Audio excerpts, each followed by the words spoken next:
달콤한 말씀, 행복한 하루. 오늘 함께 나눌 말씀은 잠언 14장 1절부터 19절까지의 말씀입니다. 지혜로운 여인은 자기 집을 세우되 미련한 여인은 자기 손으로 그것을 허느니라. 정직하게 행하는 자는 여호와를 경외하여도 패역하게 행하는 자는 여호와를 경멸하느니라. 미련한 자는 교만하여 입으로 매를 자청하고 지혜로운 자의 입술은 자기를 보전하느니라. 소가 없으면 구유는 깨끗하려니와 소의 힘으로 얻는 것이 많으니라.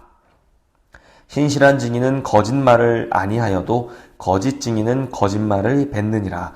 거만한 자는 지혜를 구하여도 얻지 못하거니와 명철한 자는 지식 얻기가 쉬우니라. 너는 미련한 자의 앞을 떠나라. 그 입술에 지식 있음을 보지 못함이니라.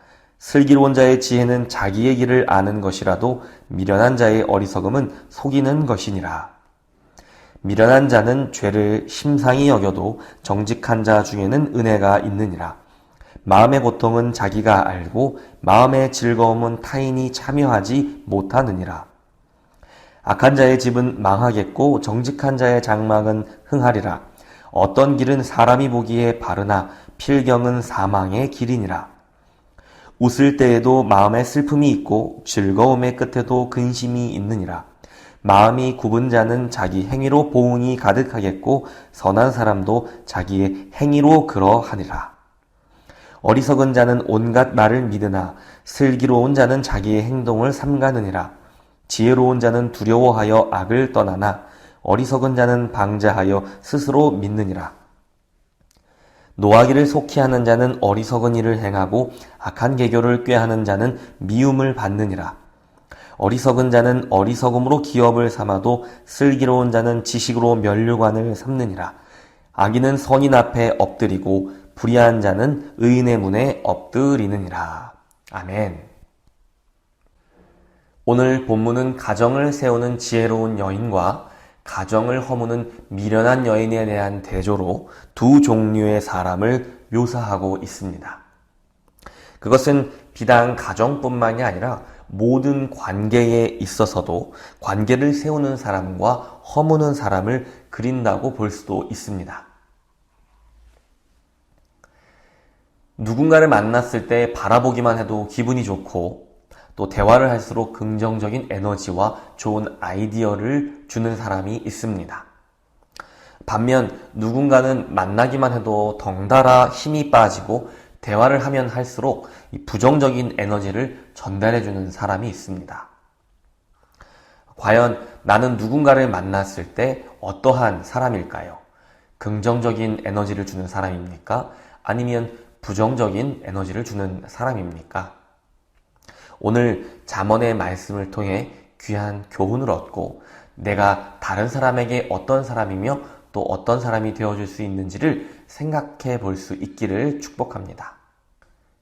오늘 본문의 1절부터 7절은 바른 길을 걷는 자와 비뚤어진 길을 걷는 자의 차이점이 하나님을 경외하는 것에 있다는 사실을 알려주고 있는데 잠언의 근본적인 주제라고 할 수 있는 지혜로운 사람만이 생명을 얻고 어리석은 자는 사망에 이를 수밖에 없다는 주제를 암시하고 있는 것입니다. 하나님을 경외하지 않는 것의 결국은 죽음이기 때문입니다. 하나님을 경외하지 않는 자들은 교만하고 거만합니다. 또한 그들의 말은 거짓말을 일삼는다고 말하고 있습니다. 그들은 지혜를 구하여도 지혜를 얻지 못할 것이라고도 경고합니다. 그들의 어리석음을 잘 보여주는 것이 바로 본문 4절에서 이야기하고 있는 소의 비유입니다. 소가 없으면 당연히 여물을 줄 일도 없고 물을 줄 일도 없습니다. 그리고 주변에 소똥을 치울 일도 없어서 구유가 아주 깨끗하게 잘 관리가 될 것입니다.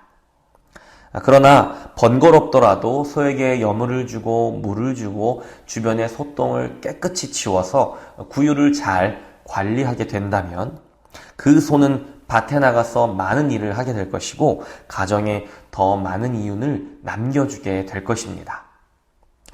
우리에게 소란 무엇일까요? 어쩌면 내 아내 그리고 공동체 안에 있는 갈등일 수 있을 것입니다. 저 인간만 없으면 이라는 생각일 수도 있고, 또 필요하다는 것을 알면서도 하기 싫은 어떠한 일들일 수도 있을 것입니다. 그러나 소탐대실이라는 말이 있듯이 사소한 유익을 추구하다가 더 큰 이익을 잃어버릴 수 있다는 것이 바로 이 말씀의 교훈입니다. 우리는 우리 안에 실제하는 대립과 갈등에 대하여 성실히 수고할 때에 그에 합당한 대가를 얻게 되기 때문입니다. 그것이 관계에 대한 수고이든 또 우리 일상에 대한 수고이든 말입니다. 8절에서 15절은 분별하는 지혜에 대하여 다루고 있습니다. 10절은 마음의 고통은 자기만 알고 마음의 기쁨도 다른 사람과 나누어 갖지 못한다고 말하고 있습니다. 사람의 진심을 다른 누군가가 명확하게 알기 어렵다는 의미입니다. 내 마음을 다른 누군가가 명확하게 이해해주기 어렵다는 의미이기도 하지만, 바꾸어 말하면 다른 사람의 즐거움도 또 괴로움도 사실은 우리가 알아차리기 어렵다라는 사실을 알려주고 있는 것입니다. 우리가 다른 사람의 즐거움에 참여하지는 못하더라도 다른 사람의 아픔에는 동참해야 하지 않겠습니까? 우리가 그렇게 하려면 다른 사람의 마음을 헤아리기 위해 아주 많은 수고를 해야만 할 것입니다. 어쩌면 그것이 바로 소를 키우며 구유를 깨끗하게 관리하는 수고를 말하는 것일지도 모르겠습니다. 물론 우리가 아무리 노력을 한다고 해도 누군가의 마음을 헤아려주지 못하고 또 다른 누구도 우리 자신의 마음을 헤아려주지 못할 수도 있습니다. 하지만 하나님을 경외하는 자는 하나님께서 나의 마음을 그리고 누군가의 마음을 헤아려 주실 것이라는 사실을 소망할 수 있을 것입니다. 이어지는 12절에서 13절을 보시면 누구도 절대로 올바를 수 없다는 사실을 우리에게 알려줍니다. 그래서 우리는 무언가를 결정하고 단언할 때에 늘 조심스러워야 하는 것이지요. 많은 사람들이 너무 쉽게 확신하고 단정짓습니다.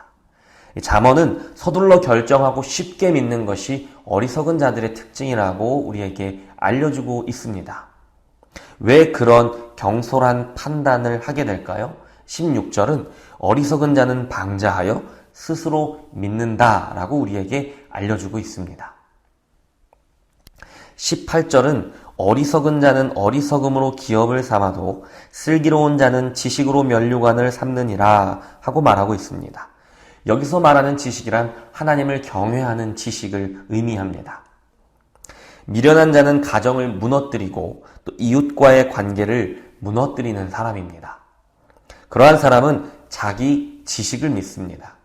그러나 지혜로운 자는 가정을 세우고 이웃과의 관계를 세우는데 그들은 여호와를 경외하는 지혜를 믿기 때문입니다. 세상 만사는 분명한 것이 별로 없습니다. 사람의 진심을 알기가 어렵고 또 무엇이 진실인지 분별하기도 어렵습니다. 그러나 미련한 자는 자기 자신의 생각과 판단을 의지합니다. 그래서 쉽게 결정하고 단정하기를 좋아합니다. 하지만 지혜로운 자는 이웃의 마음을 헤아리기 위해 수고합니다. 진실이 무엇인지 보다 분명히 알기 위해 신중하게 연구하고 하나님의 지혜를 구합니다. 인생은 지루하게 견디는 시간들의 연속이지요. 잠언은 그런 우리의 인생과 참으로 많이 닮아 있습니다. 오늘 잠언의 말씀 역시 연결된 이야기가 없이 지루한 교훈의 연속으로 보여집니다. 그러나 일상의 지루함을 견뎌내고 자기 일을 해내는 사람들이 있기 때문에 우리가 세상을 편안하게 또 유익하게 살아갈 수 있는 것처럼 지루한 잠언의 말씀에 신실하게 헌신하는 사람들이 있어야지만 또 이 세상은 나와 이웃들은 하나님의 나라를 누리며 살 수 있는 것입니다. 오늘 하루 이웃을 세우고 가정을 세우는 지혜로운 사람으로 살아가시기 바랍니다. 내 지식이 아닌 하나님을 경외하는 마음으로 경솔한 확신이 아닌 겸손하고 신중한 연구자의 자세로 사람을 대하고 하나님을 의지하는 하루가 되시기 바랍니다. 지루한 잠언에 수고한 사람만이 나와 이웃을 하나님의 나라에서 살게 만듭니다.